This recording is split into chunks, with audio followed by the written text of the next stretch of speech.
శతమానం భవతి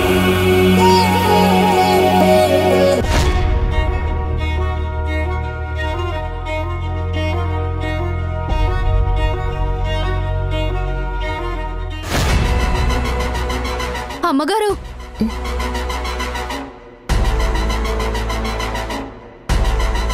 ఏంటి? ఏమింది? సారమ్మగారు.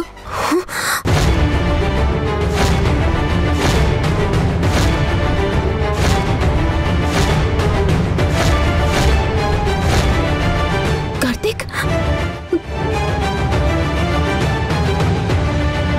కార్తీక్, కార్తీక్, ఏంటి కార్తీక్ ఇది? నువ్వేంటి ఇంత తాగడం ఏంటి?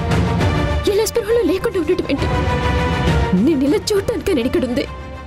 కార్తీక్, కార్తీక్, నిన్ను కంటికి రెప్పలా కాపాడుకుంటానని ఆంటీకి మాటిచ్చాను. నువ్వు ఇలా ఉన్నావని తెలిస్తే ఆంటీ దగ్గర నా పరువు ఏమవుతుంది? అయినా ఇంత తాగాల్సిన అవసరం ఏమొచ్చింది? నా బాను నాకు దూరం అయింది. తను ఎక్కడుందో తన జాడ తెలియటం లేదు. నా బాను చూడకుండా, తనతో మాట్లాడకుండా నేను ఉండలేకపోతున్నాను.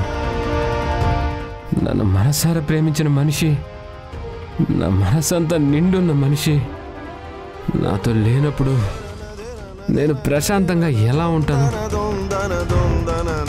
కార్తీక్, ఆ బాధను మర్చిపోవడానికే ఈ మందు తాగాను. బాటిల్ ఏది? చాలా కార్తీక్, నేను నీ మనిషిని కాదా? మేమంతా నీతో లేవా? నిన్ను జాగ్రత్తగా చూసుకునే బాధ్యత నాకు లేదా? నువ్వు ఇలా తాగడానికేనా నేను ఇక్కడున్నది? కనీసం నాకు చెప్పకుండా నువ్వు ఎక్కడికి వెళ్ళావో అని నేను ఎంతసేపటి నుంచి ఎదురు చూస్తున్నాను తెలుసా? ఎన్నిసార్లు ఫోన్ చేసినా నువ్వు లిఫ్ట్ చేయలేదు. నేను ఎంత కంగారు పడ్డానో నీకు తెలుసా? అసలు నీకు బుద్ధుందా లేదా? నువ్వు ఏం పని చేస్తున్నావు? కార్తీక్ ఇంటికి వచ్చేసరికి చూసుకోవటం తెలీదా? ఇక్కడ పడిపోయే వరకు చూడకుండా ఏం చేస్తున్నావు? అదేంటమ్మా అలా అంటారు? కనీసం కారు ఆగిన శబ్దం కూడా వినిపించలేదు. వినిపిస్తే నేనే బయటకు వచ్చేదాన్ని కదా. ఇప్పటికే చాలా ఆలస్యం అవుతుందని తలుపేద్దామని వస్తుంటే సార్ ఇక్కడ కనిపించారు. కార్ లేదా? కార్తీక్, నువ్వు కార్లోనే వెళ్ళావు కదా, మరి కార్ తీసుకురాకుండా కార్ని ఎక్కడ వదిలేసావు?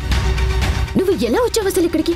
నా బాను నా గురించి వెతుక్కుంటూ వస్తే తను నడవలేదు కదా, తనకి కారు కావాలి కదా, అందుకే కారు అక్కడే వదిలేసి నడుచుకుంటూ వచ్చేసాను. నా బాను బాధపడకూడదు, తనకి ఎలాంటి ఇబ్బంది రాకూడదు. బాను, వచ్చే బాను. ఏంటలా నా మొహం చూస్తున్నావు? సాయం పట్టు, కార్తీక్ని లోపలికి తీసుకెళ్దాం. అలాగేనమ్మా. లే కార్తీక్.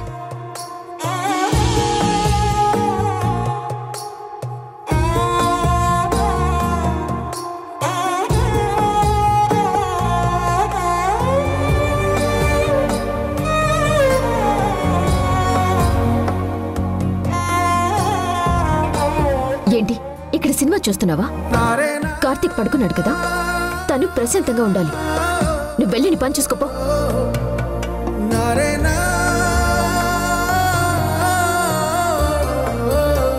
నీలిమా, నీకు బాగుండే ఇష్టం లేదు కదా,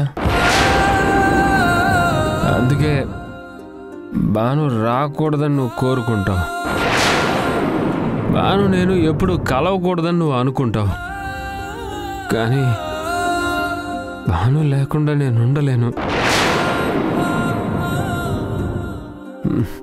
బాను నాకు కావాలి. బానుతోనే నా జీవితం. బాను లేకపోతే నాకు జీవితమే లేదు. బాను, బాను. హే, వెళ్ళమని చెప్పాను కదా, వెళ్ళకుండా ఇక్కడేం చేస్తున్నావు? అది కాదమ్మా, ఆ అయ్యగారు ఏదో మాట్లాడుతున్నారు. బాగా తాగున్నాడు కదా, తాగిన మైకల్లో ఏదేదో మాట్లాడుతున్నాడు. తాగిన వాళ్ళ మాటలు పట్టించుకోని అవసరం లేదు. వెళ్ళి నీ పని చూసుకో పో.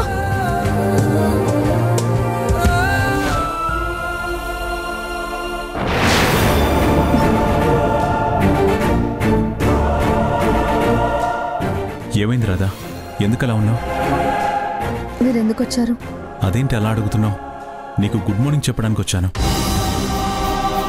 చూడండి, మీరు ఇలా నా గదిలోకి రావడం నాకు చాలా ఇబ్బందిగా ఉంది. వస్తే వచ్చారు, దూరంగా ఉండాలి కదా. నా చేయి ఎందుకు పట్టుకున్నారు? ఇలా పరాయి అమ్మాయి చేయి పట్టుకోవడం పద్ధతేనా? మిమ్మల్ని చూస్తుంటే మంచి మనిషిలా కనిపిస్తున్నారు. మీ కుటుంబం అంతా గౌరవంగానే ఉన్నారు. కానీ ఇక్కడ నేనెందుకున్నానో నాకేం తెలియడం లేదు. మీరెవరో నాకు తెలియడం లేదు. మీరంతా నన్ను రాధ అని పిలుస్తున్నారు. నేను రాధనో కాదో నాకే అర్థం కాని పరిస్థితుల్లో ఉన్నాను. అలాంటప్పుడు మీరు ఇలా నా చేపట్టుకోవడం నాకు చాలా ఇబ్బందిగా ఉంటుంది. తప్పుగా అనుకోకమ్మా, నువ్వు మా మనిషివని మాకు తెలుసు. ఆ నిజం నీకు తెలియటం లేదంతే. కానీ నువ్వు తెలుసుకునే రోజు ఒకటి వస్తుంది. నిన్ను ప్రశాంతంగా ఉంచాలని, నీ గతాన్ని నీకు గుర్తు చేయాలనే నా కిట్టయ్య ప్రయత్నిస్తున్నాడు. నీ గతం నీకు గుర్తొస్తే మీరిద్దరూ ఎంత అన్యోన్యంగా ఉండేవారో. నా కిట్టయ్య అంటే నీకు ఎంత ఇష్టమో అవన్నీ నిజాలు నీకు తెలుస్తాయమ్మా. నీకో సంగతి తెలుసా? నీకోసం మేమే కాదు, ఊరంతా నీ గురించి ఆలోచిస్తుంది. నువ్వు కోలుకోవాలని, నీకు గతం గుర్తు రావాలని, నువ్వు మళ్ళీ మామూలు మనిషి కావాలని, ఈ ఇంటి మనిషిగా ఉండాలని ఈ ఊరే కోరుకుంటోంది. నువ్వంటే ఈ ఊరికి అంత అభిమానం. అది నువ్వు అర్థం చేసుకో. ఇప్పుడు నేనేమీ అర్థం చేసుకునే పరిస్థితుల్లో లేనండి. మీరు చెప్తున్నవన్నీ వినడానికి బాగున్నాయి, కానీ ముందు నేనేంటో నాకు తెలిసేంత వరకు నేనేదో ఒక నిర్ణయానికి రాలేను. దయచేసి తప్పుగా అనుకోవద్దు ప్లీజ్. నన్ను కాస్త వదిలేసి బయటికి వెళ్ళండి. మేం వెళ్ళడం కాదమ్మా, నువ్వు కూడా బయటికి రా. అందరూ నీ గురించి ఎదురు చూస్తున్నారు. నిన్ను ఇబ్బంది పెట్టాలని కాదు, అందరినీ చూసినప్పుడు, అందరూ నీ గురించి ఆలోచించినప్పుడు, అందరితో నువ్వు మాట్లాడినప్పుడు తప్పకుండా నువ్వు ఎవరనేది నీకు తెలుస్తుంది. ఆ ప్రయత్నం మేము చేస్తున్నాం. నిన్నెక్కడ ఎవరూ ఇబ్బంది పెట్టరమ్మా. అభిమానించేవాళ్లే తప్ప అవమానించేవాళ్లు లేరు. తప్పుగా అనుకోకు, రామ్మా.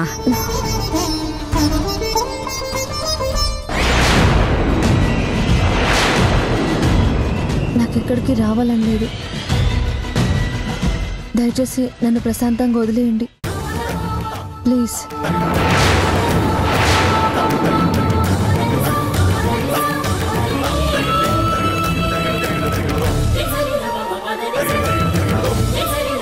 సరేనమ్మా, నీ గతం తెలుసుకోవాలనే కదా నువ్వు అంటున్నావు. ఆ గతం ఏంటో మా కిట్టయ్య నీకు చెప్తాడు. మాకు కొంచెం టైం ఇవ్వు.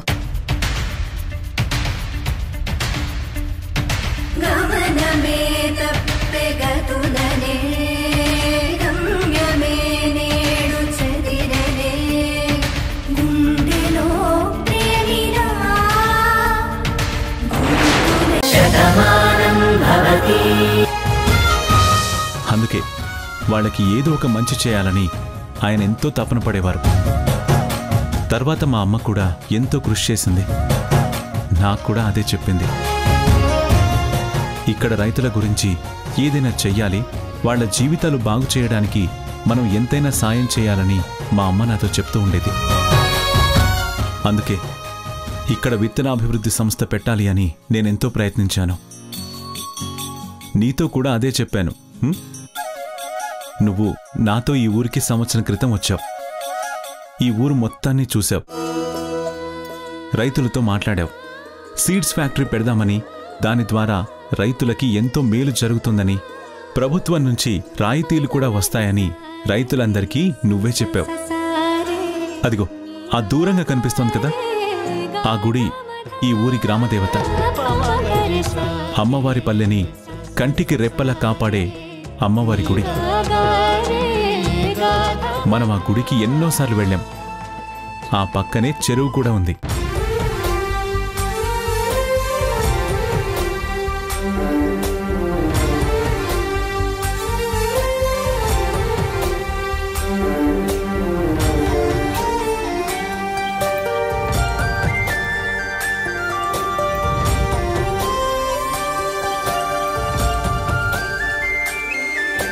చూసి చూడంగానే నచ్చేసావే, అడిగి అడగకుండా వచ్చేసావే నా మనసులోకి.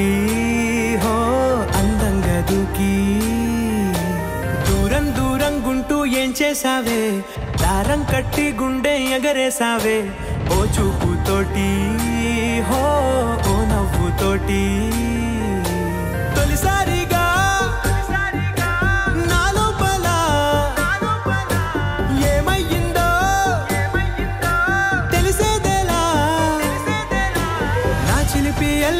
నా చిన్ని సరదాలు నీలోను చూశానులే.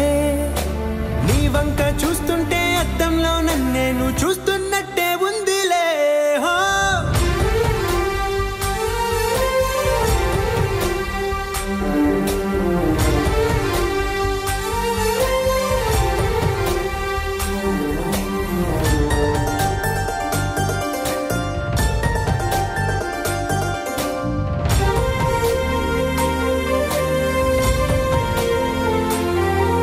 ఈ చిత్రాలు ఒక్కోటి చూస్తూ ఉంటే ఈ జన్మకి ఇది చాలు అనిపిస్తోంది. నువ్వు నా కంట పడకుండా, నా వెంట పడకుండా ఇన్నాళ్ళెక్కడ ఉన్నావే. నీ కన్నుల్లో ఆనందం వస్తుందంటే నేనెన్నెన్నో యుద్ధాలు చేస్తానులే. నీ చిరునవ్వుకై నేను గెలుపొంది వస్తాను, హామీ ఇస్తున్నానులే. ఒకటో ఎక్కం కూడా మరచిపోయేలాగా ఒకటే గుర్తొస్తావే, నేను చూడకుండా ఉండగలనా. నా చిలిపి ఎల్లర్లు, నా చిన్ని సరదాలు నీలోను చూశానులే. నీ వంక చూస్తుంటే అద్దంలో నన్నేను చూస్తున్నట్టే ఉందిలే. చూసారా అమ్మగారు, బాబుగారు రాధమ్మకి ఎలా వివరిస్తున్నారో. ఇవన్నీ చూస్తే ఆ తల్లికి ఖచ్చితంగా గతం గుర్తొచ్చేస్తుంది.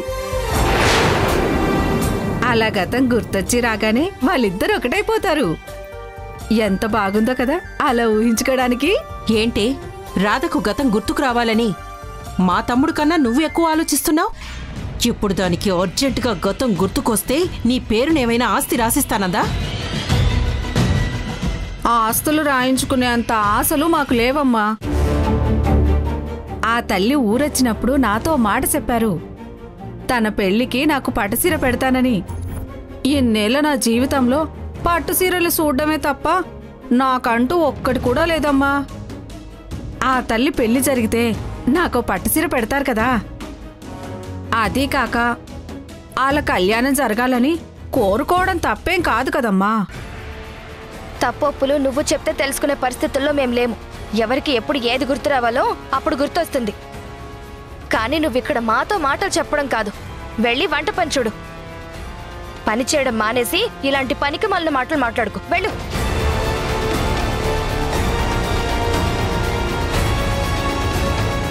ఏంటి రాధా, నేను మాట్లాడుతూనే ఉన్నాను, నువ్వేం మాట్లాడట్లేదేంటి? నా గతాన్ని గుర్తు చేయాలని ప్రయత్నిస్తున్నారా? ఇక్కడున్న చెట్టు, పుట్ట, ఊరు ఇవన్నీ నాకు చూపిస్తుంటే నాకు గతం గుర్తొస్తుందని మీరు అనుకుంటున్నారా? ఇవేవి నాకు చూసినా గుర్తుకు రావడం లేదు. ఇదే మొదటిసారిగా చూస్తున్నట్టుగా ఉంది. మీరు ఎంత ప్రయత్నించినా నా గతం ఏంటో నాకు మాత్రం గుర్తుకు రావడం లేదు. నాకు మాత్రం నీకు నీ గతం గుర్తు చేయాలనుంది. ఎందుకంటే నీతో ఉన్న గతం ఎంతో అందమైంది. నువ్వు నేను ఎంతో అన్యోన్యంగా ఉన్నాం. మన ఇద్దరి ఆప్యాయత, అనురాగాలు చూసి అమ్మతో పాటు ఊరు కూడా మురిసిపోయింది. అవన్నీ ఇప్పటికి కూడా మర్చిపోలేని ఒక మధుర జ్ఞాపకంగానే నాకున్నాయి. ఇన్నాళ్ళు నువ్వు దూరమైనప్పుడు ఆ ఊహలతోనే బతికాను. నువ్వు తిరిగొచ్చాక ఆ ఊహల్ని తలుచుకుంటూ బతకాల్సొస్తుంది. నువ్వు మాత్రం వాస్తవంలోకి రాలేకపోతున్నావు, గతాన్ని గుర్తించలేకపోతున్నావు.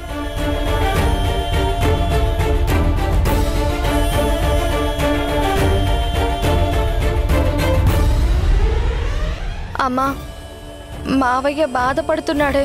మావయ్య బాధను చూస్తే నాకు కూడా బాధ అనిపిస్తుంది. ఇప్పుడు ఏం చేద్దాం? మీ మామయ్య బాధపడుతోంది నిన్ను తలుచుకొని కాదు, నువ్వు బాధపడుతున్నావని కాదు. ఆయన గారు మనసారా ప్రేమించిన మనిషికి గతం గుర్తుకు రావడం లేదని, పరిసరాల్ని చూపిస్తున్నా కూడా పట్టించుకోవడం లేదని. ఊరిని అమ్మవారి గుడి చూపించినా సరే ఏమీ గుర్తించలేకపోతుందని మీ మావయ్య బాధపడుతున్నాడు, నీ గురించి కాదు. ఏదైనా సరే మావయ్య బాధపడితే నేను భరించలేనమ్మా. మావయ్య కళ్ళల్లో నీళ్లు రాకూడదు. తను ఎప్పుడు సంతోషంగా ఉండాలని కోరుకునే మనిషిని. తను బాధపడితే నేనెలా తట్టుకోగలను? తట్టుకోలేకపోతే నీ తల గోడకేసుకొట్టుకో. నీ జీవితం ఏమవుతుందని నేను ఆలోచిస్తుంటే వాడు బాధపడుతున్నాడని నువ్వు నా దగ్గర చెప్పుకొని ఏడుస్తున్నావు. ఇందులో ఒక్కటే సంతోషం ఏంటో తెలుసా? మీ మామయ్య ఎంత ప్రయత్నించినా ఆ రాధకి గతం గుర్తుకు రావడం లేదు. దానికి గతం గుర్తొచ్చిందంటే నీ జీవితం ఏమవుతుంది అని నేనేడవాలి.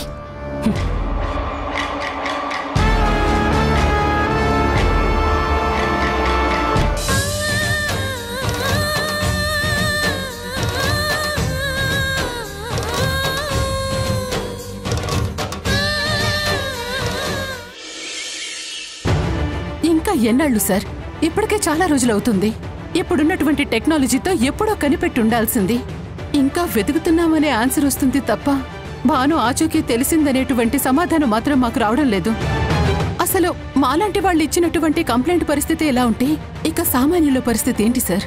సారీ మేడం, మా ప్రయత్నం మేము చేస్తున్నాం, బట్ ప్రతిఫలం కనిపించడం లేదు. ఐ హోప్ తప్పకుండా తొందరలోనే మీకు మంచి న్యూస్ అయితే చెప్తాం. సరే సరే, భాను విషయం తొందరగా తెలుసుకోవాలని మాకుంది. వీలైనంత తొందరగా మీరు పనిచేయండి ప్లీజ్.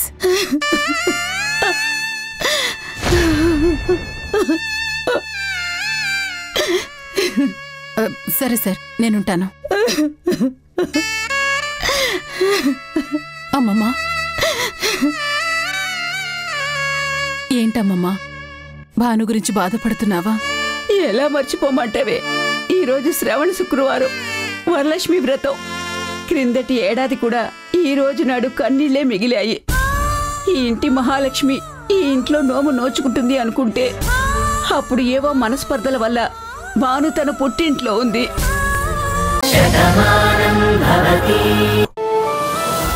చూడు, ఒకరు ఓదార్చితే తీరే బాధ కాదేది. భాను తిరిగొస్తేనే నా గుండెలో బాధ చల్లారుతుంది, నా బాధకి ఉపశమనం దొరుకుతుంది, ఈ మనసుకి ప్రశాంతత దొరుకుతుంది. అంతవరకు నా కళ్ళల్లో కన్నీళ్లు, నా గుండెలో బాధ తీరదు.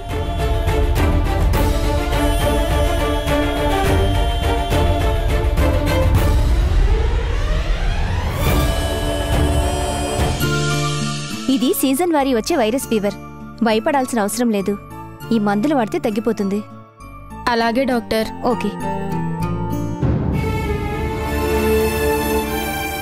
డాక్టర్, ఆ రాధ బ్లడ్ శాంపిల్స్ టెస్ట్కి పంపించారు కదా, వాటి తాలూకు రిపోర్ట్స్ వచ్చాయి.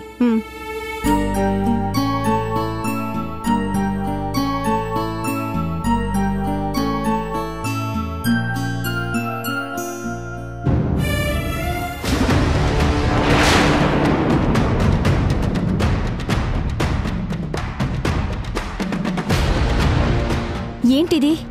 నా అనుమానం నిజమే. రాధ ప్రెగ్నెన్సీ పాజిటివ్ అని వచ్చింది అంటే ఇప్పుడు రాధ ప్రెగ్నెంట్. ఇదెలా సాధ్యం? మురారికేం చెప్పాలి?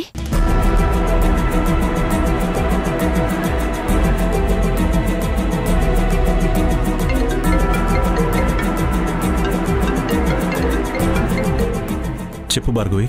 మురారి, వెంటనే ఒకసారి నువ్వు మా క్లినిక్కి రా. ఏంటి భార్గవి, అర్జెంటా? అవును మురారి, చాలా అర్జెంట్.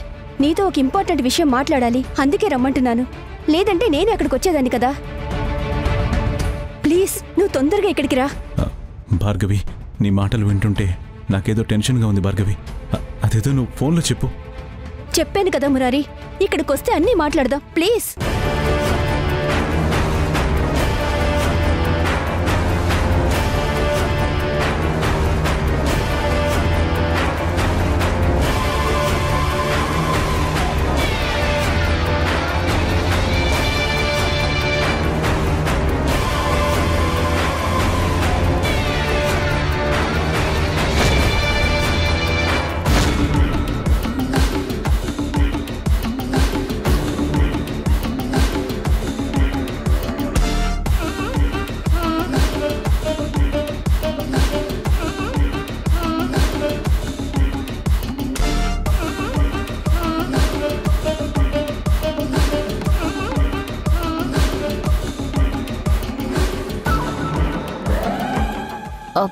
కార్తీక్, ఏంటి కార్తీక్, మళ్ళీ ఎక్కడికి బయలుదేరా?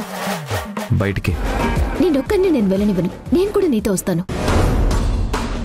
నిన్ను దగ్గరుండి చూసుకుంటాను. నువ్వు నన్నేం చూసుకోనక్కర్లేదు. నేను ఎక్కడికి వెళ్ళటం లేదు. ఫారెస్ట్ ఆఫీసర్ వస్తున్నానని ఫోన్ చేశారు.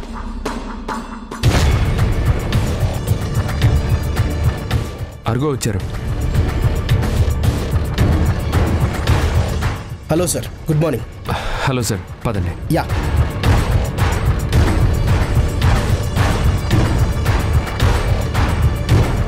కూర్చోండి. లక్ష్మి. బాబు గారు చెప్పండి. బాబు గారు.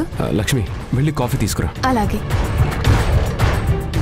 మొత్తం ఎంక్వైరీ చేశాను సార్.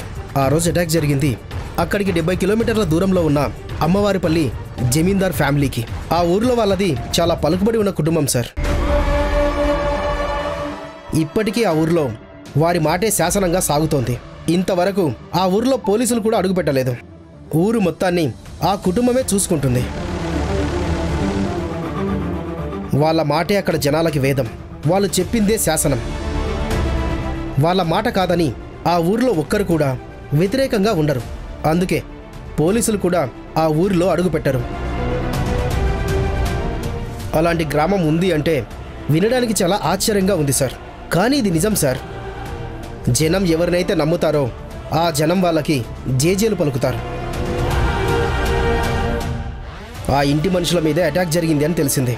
ఆ దెబ్బ తగిలిన ఆవిడ కూడా ఆ ఇంట్లోనే ఉన్నారట. సరే సార్, వాళ్ళ ఊరు మనకి తెలిసింది కదా, మనం అక్కడికి వెళ్దాం. వాళ్ళకి భాను గురించి ఏమైనా తెలిసేమో అడుగుదాం. ఆ రోజు గొడవ జరుగుతున్న సమయంలో భాను అక్కడికి ఏమైనా వచ్చిందా, వాళ్ళకేమైనా సాయం చేయాలని ప్రయత్నించిందా, తర్వాత వాళ్ళు వెళ్ళిపోయాక భాను అక్కడే ఉందో లేదో, అసలు వాళ్ళు చూసారో లేదో కూడా మనకి తెలుస్తుంది కదా.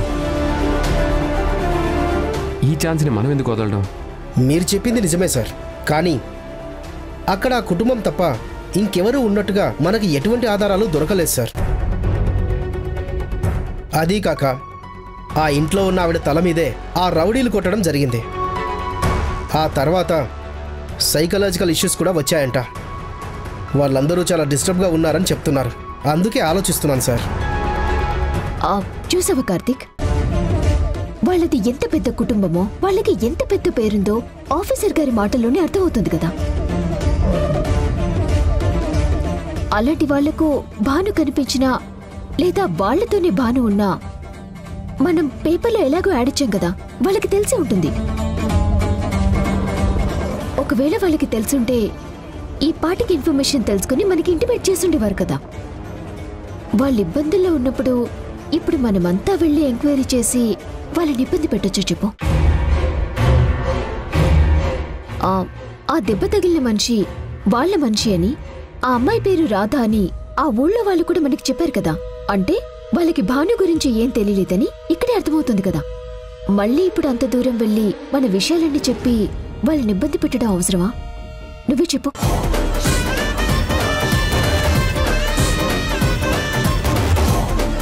కార్తీక్ మనసు మారాలి.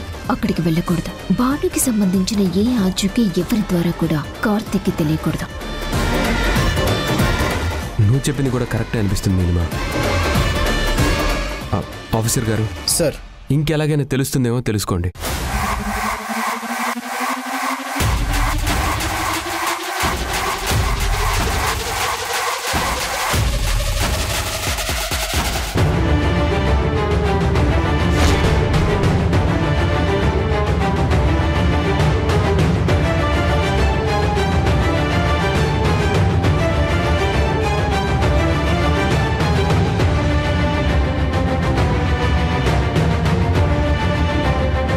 దండాలు బాబు గారు. కూర్చో. నమస్కారం అయ్యా. నమస్తే. ఏంటి భార్గవి, ఎందుకు నన్ను అంత అర్జెంటుగా రమ్మన్నావు? ఏం చెప్పాలో ఎలా చెప్పాలో నాకు అర్థం కావట్లేదు మురారి. అసలు ఇలా జరుగుతుందని నేను కల్లో కూడా ఊహించలేదు. నిజం తెలిసాక ఏం చేయాలో అర్థం కావటం లేదు. ఈ విషయం నీకు తెలిస్తే నీ పరిస్థితి ఏంటో తలుచుకుంటేనే నాకు భయంగా ఉంది. నేను ప్రాణంగా ప్రేమించిన నా రాధ నా ముందే ఉన్నా, తను నన్ను చూస్తున్నా నన్ను గుర్తుపట్టలేనంత సిచ్యువేషన్లో ఉంది. నేనెవరో తనకి తెలియనట్టుగా ఉంది. మనసారా ప్రేమించిన మనిషి అలా ఉంటే అంతకు మించిన నరకం ఇంకే ఉంటుంది, దానికి మించిన బాధ ఇంకే ఉంటుంది. ఏం జరిగిందో చెప్పు. Radha blood samples doctor Madhusudan గారు చెక్ చేయమన్నారు కదా, వాటికి సంబంధించిన రిపోర్ట్స్ వచ్చాయి. ఆ రిపోర్ట్స్ చదివాకే నీతో మాట్లాడడానికి పిలిచాను. రిపోర్ట్స్ చూశాక రమ్మన్నావంటే అందులో ఏమైనా ప్రాబ్లం కనపడిందా? నా రాధకేమైనా ఇబ్బంది ఉందా? తనేమైనా ప్రమాదకరమైన పరిస్థితుల్లో ఉందా? ప్లీజ్ మురారి, ముందు నిన్ను నువ్వు కంట్రోల్ చేసుకో. ఒక మనిషి తన గతాన్ని మర్చిపోవడం కన్నా ప్రమాదం ఇంకే ఉంటుంది. తను ఎవరో ఏంటో తెలుసుకోలేని పరిస్థితుల్లో ఇప్పుడు రాధ ఉంది. కానీ అసలు ఎవరి ఊహకే అందని ఇంకొక విషయం జరిగింది. ఆ సమస్యని ఎలా తెలుసుకోవాలో ఎలా పరిష్కరించాలో కూడా నాకు అర్థం కావటం లేదు. ప్లీజ్ భార్గవి, నన్ను టెన్షన్ పెట్టకు. అసలు విషయం ఏంటో చెప్పు. రాధ ప్రెగ్నెంట్.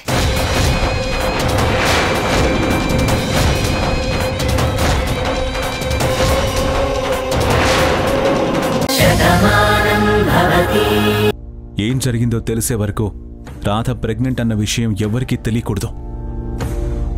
తనిప్పుడు ఎలా ఉందో అందరూ తనని అలాగే అనుకోవాలి. ఈ విషయం దయచేసి ఎవరికీ చెప్పకు. నువ్వు నాకు మాటివ్వాలి భార్గవి. ఇది దాస్తే దాగే నిజం కాదు. రోజులు గడిచే కొద్దీ తన కడుపులో పెరుగుతున్న శిశువు పిండం నుంచి రూపం మార్చుకుంటూ ఉంటుంది. మనిషిగా రూపాంతరం చెందుతూ ఉంటుంది. అప్పుడు కడుపు బయటికి తెలుస్తూ ఉంటుంది. మరి ఈ నిజాన్ని ఎలా దాచగలమో చెప్పు. ఏం చెయ్యాలన్న దాని గురించి తర్వాత ఆలోచిస్తాను. ఇప్పుడు మాత్రం ఎవరి దగ్గర చెప్పొద్దు ప్లీజ్. నువ్వు నాకు మాటివ్వు. సరే మురారి, నేనెవరితోనూ చెప్పను. ఇంత పెద్ద నిజాన్ని తట్టుకోవడం నాకు కష్టంగానే ఉంది. కానీ అసలు ఏం జరిగిందో తెలుసుకునే బాధ్యత కూడా నా మీదే ఉంది.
ఏంటి రాధా, ఎందుకీ సంతోషం? ఈరోజేంటి చాలా ప్రత్యేకంగా కనపడుతున్నావు? నా జీవితంలోకి నువ్వు రావడమే గొప్ప వరం మురారి. దాన్ని ఎలా చెప్పాలో కూడా నాకు అర్థం కావట్లేదు. మనం ప్రేమించుకొని చాలా కాలమైంది. ఈరోజేంటి మళ్ళీ కొత్తగా మాట్లాడుతున్నావు? అదే మురారి, ఆ రోజును తలుచుకుంటూ ఉంటే ఎంత సంతోషంగా ఉంది. అసలు నేనెవర్ని? ఒక అనాథని. అనాథాశ్రమంలో పెరిగాను. చుట్టూ అనాథల మధ్య పెరిగాను. అందరూ ఒకే చోట ఉన్నా మాకెవరూ లేరు. అనాథనని అనుక్షణం తెలుస్తూనే ఉంటుంది. అందరితో కలిసి ఉండాలని ఆ కోరిక ప్రతి అనాథకి ఉంటుంది. కానీ తన వాళ్ళంటూ తనకెవరూ ఉండరు. ఈ అనాథ బతకాలని మానసికంగా ఏదో తెలియని బాధ ఉంటుంది. అయినా సరే చదువుకోవాలి, నా కాళ్ళ మీద నేను నిలబడాలని ఎంతో కృషి చేశాను. అలాగే చదువుకుంటూ కాలేజ్లో నీకు పరిచయం అయ్యాను. అదే నా అదృష్టం అనుకుంటాను. మనిద్దరి పరిచయం యాదృచ్ఛికంగా జరిగినా అది ప్రేమగా మారింది. నువ్వు నన్ను ప్రేమిస్తున్నావని తెలిసిన మరుక్షణం ఈ ప్రపంచాన్ని గెలిచాను అన్నంత ఆనందం నాకొచ్చింది. చూడ్రాదా, ఒకరొకరికి నచ్చారు అంటే దాని వెనకాతల ఒక బలమైన కారణం ఉంటుంది. మనకు తెలియకుండానే మన ఇష్టాలు, అలవాట్లు అవతల మనిషికి కూడా ఉంటేనే కదా వాళ్ళు మనకి దగ్గరవుతారు. నా మనసుకు నచ్చే ప్రతిదీ నీకు నచ్చుతుంది. నేనేం చేయాలనుకుంటానో అవన్నీ నువ్వు చేయాలనుకుంటావు. ఇద్దరి ఇష్టాలు ఒకటే, ఇద్దరి అభిప్రాయాలు ఒకటే, ఇద్దరి ఆలోచనలు ఒకటే. మనిద్దరం రైతులకి, ప్రజలకి ఏదో ఒకటి చేయాలన్న కోరికతోనే ఉంటాం. అదే మనిద్దరినీ కలిపింది. ఇంకెప్పుడు నువ్వు అనాథవని అనుకోకు. నీకు నేనున్నాను, నా కుటుంబం ఉంది, మేమంతా ఉన్నాం. అలాంటప్పుడు నువ్వు అనాథవెలా అవుతావు? నిజమే మురారి, నాకు రాధ అన్న పేరెవరు పెట్టారో తెలియదు, కానీ కృష్ణుడి ఫోటో చూసినా, కృష్ణుడి విగ్రహం చూసినా ఆరాధనాపూర్వకంగా ఉండేది.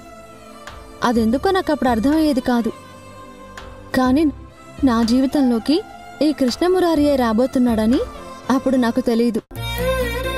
నువ్వు ప్రేమించాక, నీ పేరు నేను ఇష్టపడే కృష్ణుడిదని తెలిసాక ఇదంతా ఆ భగవంతుడు రాతేనని అర్థమైంది. అనాథనని బాధపడుతున్న నాకు అంత గొప్ప ఆత్మీయతను చూపించావు. మీ అమ్మగారు చూపిస్తున్న అభిమానం, మీ కుటుంబం నన్ను కలుపుకునే తీరు, నువ్వు కురిపిస్తున్న ప్రేమ, ఇదంతా నా అదృష్టం. ఆ దేవత నేను కోరుకోకుండానే ఇచ్చిన వరం. అందుకే నీకు, మీ కుటుంబానికి నన్నింతలా అనుగ్రహించిన ఆ దేవుడికి నేనెప్పటికీ రుణపడి ఉంటాను.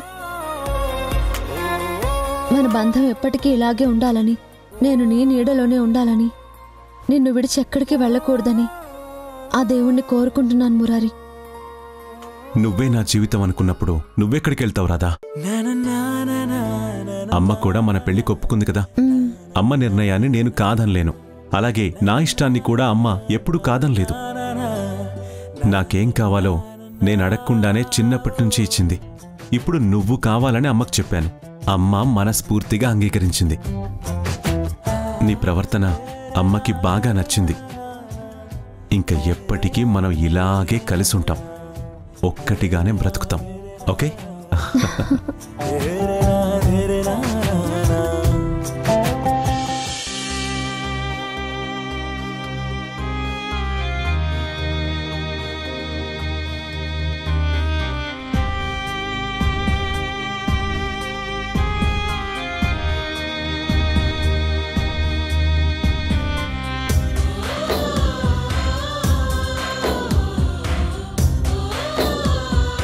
రాధ ప్రెగ్నెంట్.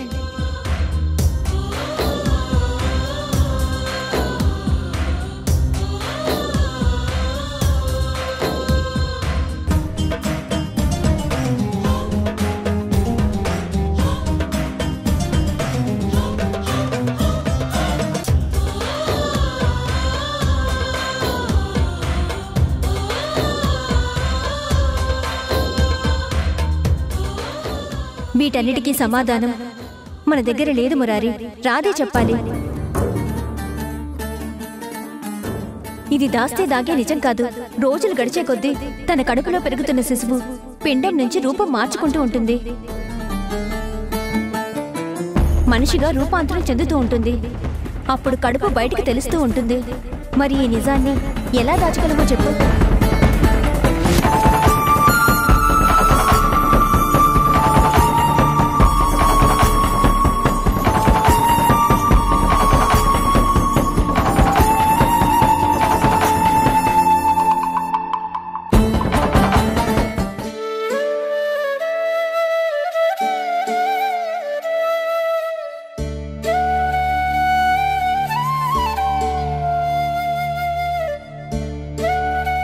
కెట్టయ్య ఎందుకలా ఉన్నాడు?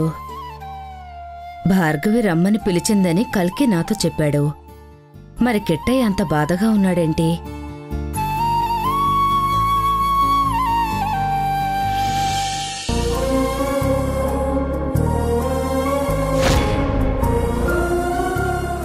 నువ్వు ఎప్పటికీ నాదానివే రాధా. నేను నిన్ను ఏ రోజు తప్పు పట్టను. నా ప్రేమకి ద్రోహం చేస్తావని నేనెప్పుడు అనుకోను. నువ్వు నా ప్రేమని మర్చిపోతావని నేను కలలో కూడా ఊహించను. నువ్వు ఎలాంటి పరిస్థితుల్లో ఉన్నా, నీకు ఎలాంటి పరిస్థితులు ఎదురయ్యాయో తెలుసుకుంటాను. నువ్వు ఎలాంటి సమస్యల నుండి బయటపడ్డావో కనుక్కోవడానికి ప్రయత్నిస్తాను. చూడు కార్తీక్, ఎంత పెద్ద విషయాన్నైనా అర్థం చేసుకోవడంలో ఉంటుంది, ఎంత పెద్ద సమస్యనైనా పరిష్కరించుకోవడంలో ఉంటుంది. భాను మిస్సే వారం దాటిపోయింది. ఇప్పటి వరకు తన ఆచూకీ తెలియలేదు. టీవీల్లో పేపర్లో పబ్లిసిటీ చేశాం, మనందరమూ వెతుకుతున్నాం, పోలీసులు కూడా వెతికారు, అడవి మొత్తం జల్లెడ పట్టారు. కానీ తన ఆచూకీ మాత్రం కనిపెట్టలేకపోయారు. అంటే దాని అర్థమేంటి కార్తీక్? నువ్వే చెప్పు. చెప్పడానికేముంది, ఇన్ని రోజులు గడిచినా తన ఆచూకీ దొరకలేదు అంటే ఇంకా భాను రాదని అర్థం. ఒకటి కార్తీక్, మనసులో ఎంత ప్రేమ ఉన్నా జరిగిన పరిణామాన్ని నువ్వు కూడా అర్థం చేసుకోవాలి. మరీ అంత గుడ్డి నమ్మకం పనికిరాదు. నెమ్మదిగా వాస్తవంలోకి రావాలి. జరిగిందేదో జరిగిపోయిందని జరగబోయే భవిష్యత్తు గురించి ఆలోచించాలి. ఇక ఏది మన చేతుల్లో ఉండదు అని ఆ నిర్ణయంతోనే బతకటానికి అలవాటు పడాలి. గతాన్ని తలుచుకొని బాధపడ్డంలో మనకెలాంటి ప్రయోజనం ఉండదు. ఇంక ఎప్పటికీ భాను రాదు అన్న నిజాన్ని నువ్వు, ఆంటీ, మీ ఫ్యామిలీ మొత్తం నెమ్మదిగా అర్థం చేసుకోవాలి. మీరు ఆ క్లారిటీకి వస్తేనే నార్మల్గా ఉండగలుగుతారు. మీరు ఎంత బాధపడినా ప్రయోజనం ఉండనప్పుడు బాధపడటం కూడా కరెక్ట్ కాదు. ముందు ఈ నిజాన్ని మీరు తెలుసుకోవాలి.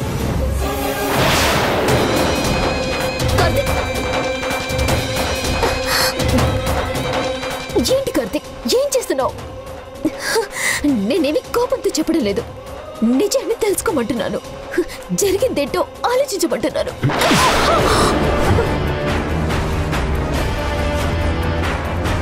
ఇంకెప్పుడైనా భాను రాదు, భానుని మర్చిపో అన్న మాట నీ నోటి నుంచి వచ్చిందో అదే నీకు ఆఖరి క్షణం అవుతుంది. జాగ్రత్త. కార్తీక్,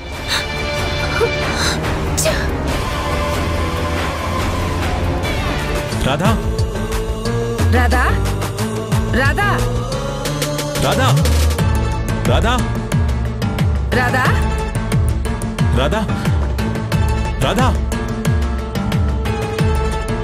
రాధా, రాధా, రాధా, రాధమ్మ గారు, రాధమ్మ గారు. మొత్తానికి మన పాచిక పారినట్టుందే. నువ్వు బాగానే మాట్లాడినట్టున్నావు. నీ మాటల ప్రభావంతో అది మాయమైపోయింది. కోపంతో సాధించలేనిది నవ్వుతో సాధించొచ్చు అని చెప్పావు కదమ్మా. అందుకే ఎక్కడా అనుమానం రాకుండా నవ్వుతూనే మాట్లాడాను. ఇదిగో రిజల్ట్ ఇలా కనిపించింది. అమ్మా, కిట్టయ్య, రాధ కనిపించిందా? లేదమ్మా. బాబుగారు, తెలీదు మురారి. రాధమ్మ కొండ మీదున్న అమ్మవారి గుడి దగ్గర ఉన్నారని ఊళ్ళో అందరూ అనుకుంటున్నారు.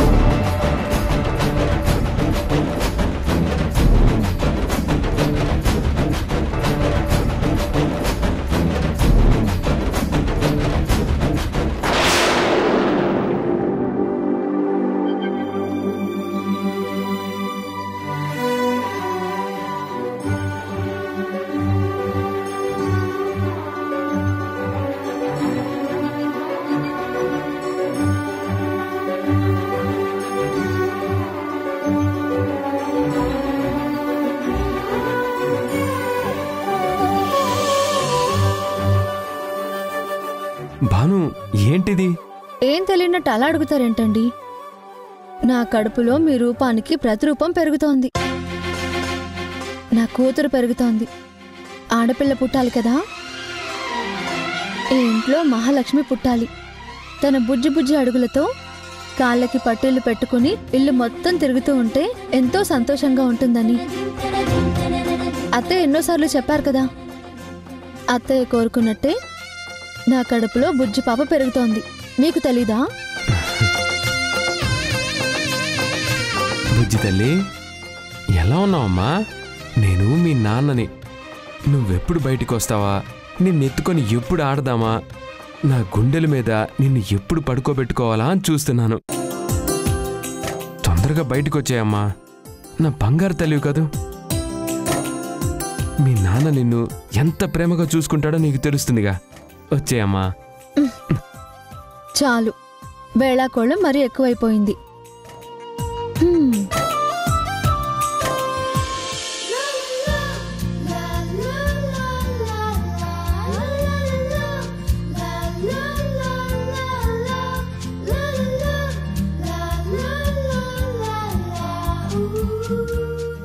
అదేంటి బాను, నేను నా కూతురితో మాట్లాడుకుంటుంటే నువ్వెందుకు వద్దన్నావు?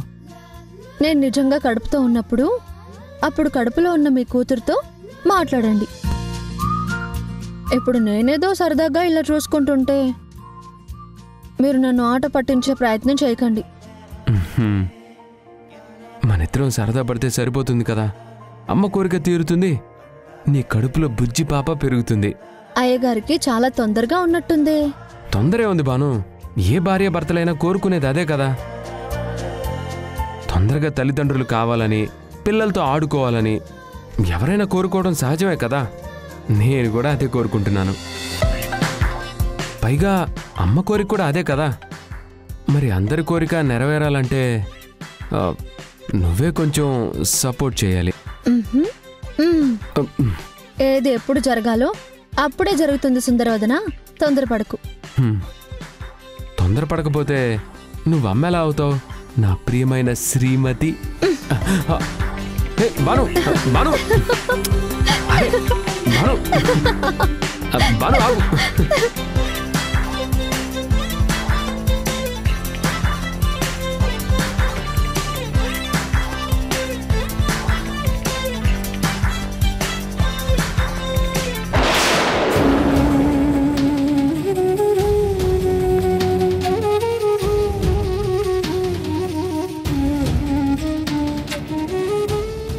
ఏంటి కార్తీక్, గతాన్ని తలుచుకుంటున్నావా?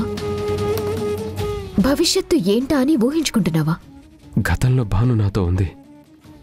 తనున్న ప్రతి క్షణం నాకు మధురానుభూతిగానే మిగిలింది. తనతో మాట్లాడిన మాటలు, తనతో ఉన్న అనుభవాలు, ఇలా ప్రతిదీ తలుచుకుంటూ ఉంటే ఆ గతమే ఎంత బాగుంది అనిపిస్తుంది. ఈ వర్తమానంలో భాను నా పక్కన లేదన్న నిజాన్ని నేను తట్టుకోవడం చాలా కష్టంగా ఉంది.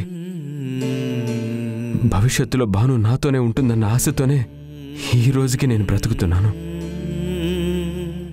లేదంటే తనెక్కడున్న ఊహల్ని ఊహించుకుంటూ అదే గతంలో ఉండిపోవాలనుకుంటున్నాను. చూడు కార్తీక్, మనిషి వాస్తవంలో బతకాలి, వర్తమానం గురించి ఆలోచించాలి. గతాన్ని తలుచుకుంటే కొంత ఆనందం ఉంటుందేమో కానీ ఇదిగో ఇలా ఇంకా కన్నీళ్లే మిగులుతాయి. రేపు ఏంటి అన్నది తెలియనప్పుడు రేపటి గురించి ఆలోచించకపోవటం అవివేకమవుతుంది. నువ్విక్కడ ఉంటే పిచ్చోడి వైపు ఇలా ఉన్నావు. నువ్వు ఇలా పిచ్చి పిచ్చిగా మాట్లాడుతుంటే నేను తట్టుకోలేను కార్తీక్. ఇది నీకు పిచ్చితనంగా కనిపించొచ్చు, కానీ మనసారా ప్రేమించిన మనిషి, ప్రాణం అనుకున్న మనిషి, తనే శ్వాసగా ధ్యాసగా బ్రతికే మనిషి దూరమైపోతే అది ఎంత నరకంగా ఉంటుందో ఊహించడమే చాలా కష్టం. ఆ బాధ అనుభవిస్తున్న నాకే తెలుసు. భాను నా పక్కనున్నప్పుడు మాత్రమే నాకు సంతోషం ఉంది. భాను నాకు దూరం అయితే తన జ్ఞాపకాల్లోనే నాకు సంతోషం కనపడుతోంది.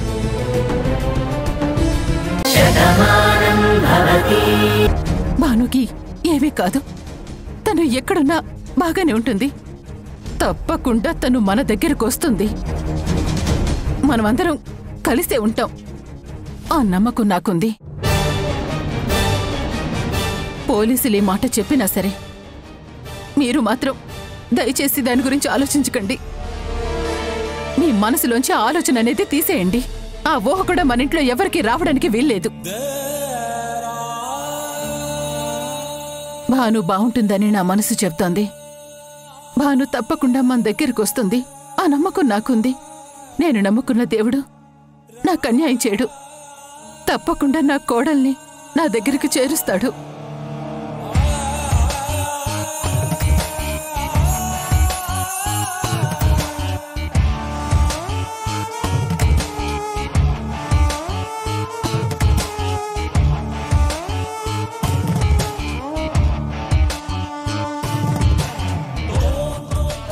చాందిని, ఈ టాబ్లెట్స్ ఇంకా వేసుకోలేదేంటి? వేసుకుంటానులే పార్దు. ఇప్పుడే జ్యూస్ తాగాను. ఒక 10 నిమిషాలుండి వేసుకుందాం అనుకుంటున్నాను.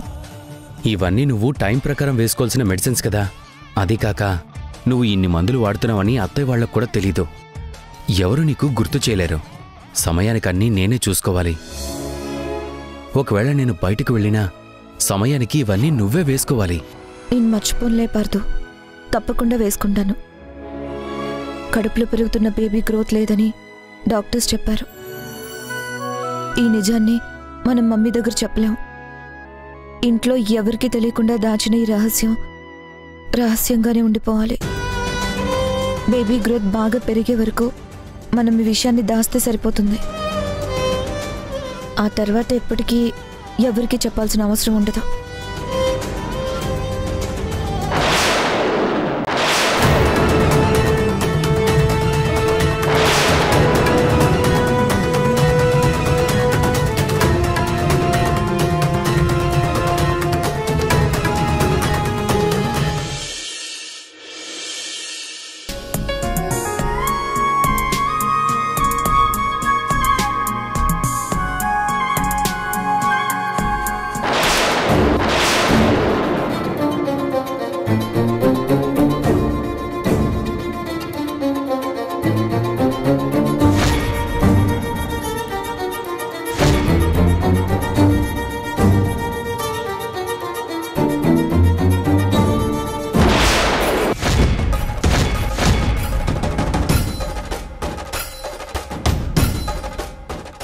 అరే ఫోన్ భలే ఉందే. ఎవరిదై ఉంటుంది? ఎవరైనా ఉన్నారా? ఎవరిదో ఫోన్ పడిపోయింది. ఎవరిదో ఫోను. లక్కీగా నాకు దొరికింది. ఇక్కడెవ్వరు లేరు కాబట్టి ఈ ఫోన్ నాదే.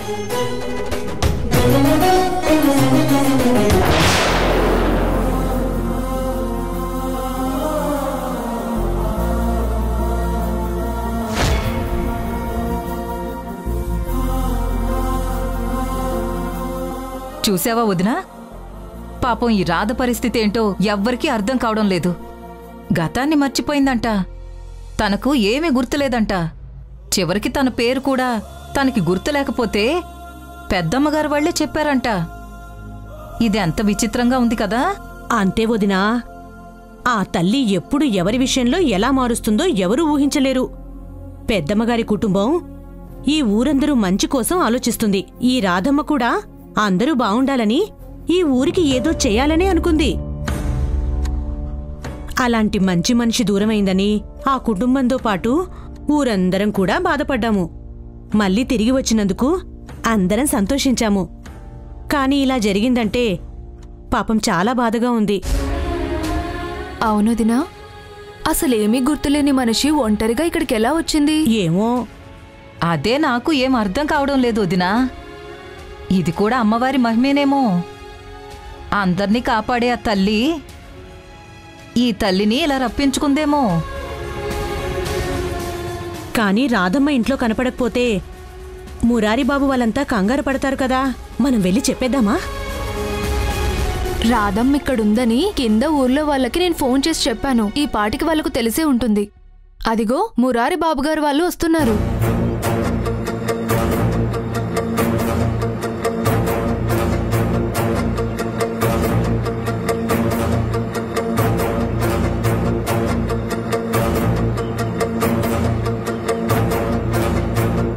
నమస్కారం అమ్మగారు.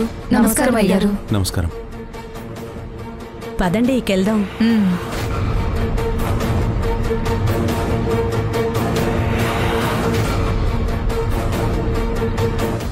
రాధా,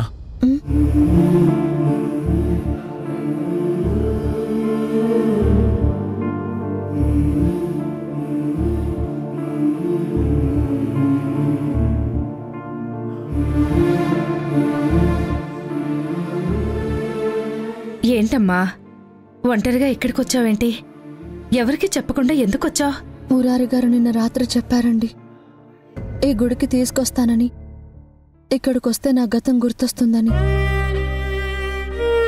నాకు గతం గుర్తు చేయాల్సిన బాధ్యత ఆయనకి ఎంత ఉందో అంతకన్నా ఎక్కువగా నేనేంటో తెలుసుకోవాల్సిన బాధ్యత నాకు ఉంది కదా.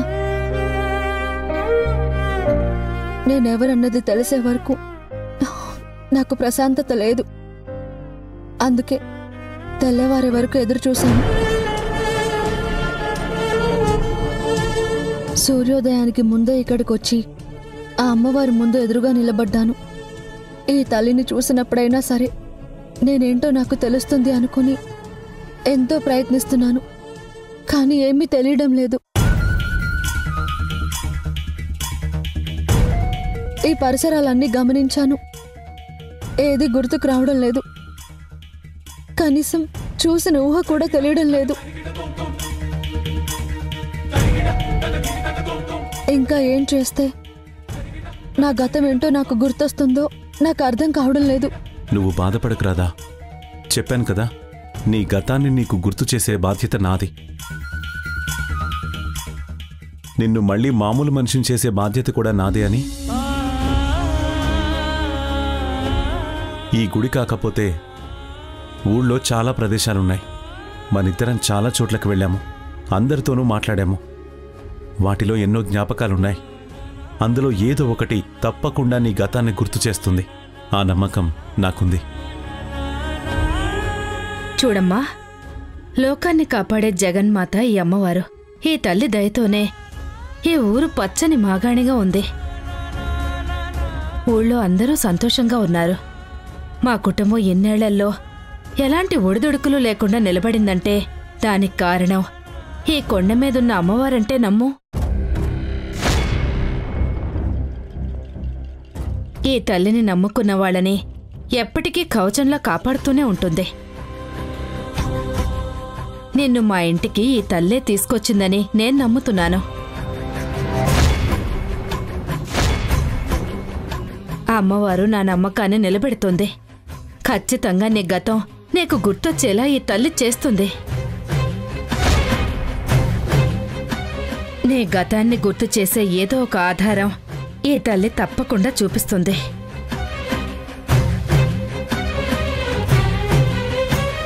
పదమ్మా, ఇంటికెళ్దాం. పద.